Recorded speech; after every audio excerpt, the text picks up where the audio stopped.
Hi guys, I always review awesome guns, but today I'm reviewing the shittest gun I've ever shot.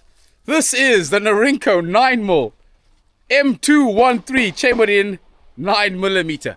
This is officially the crappiest handgun I have ever shot.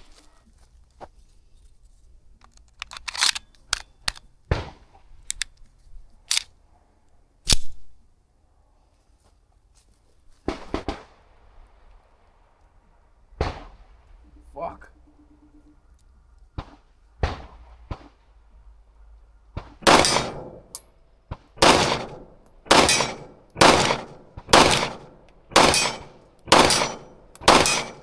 Woo!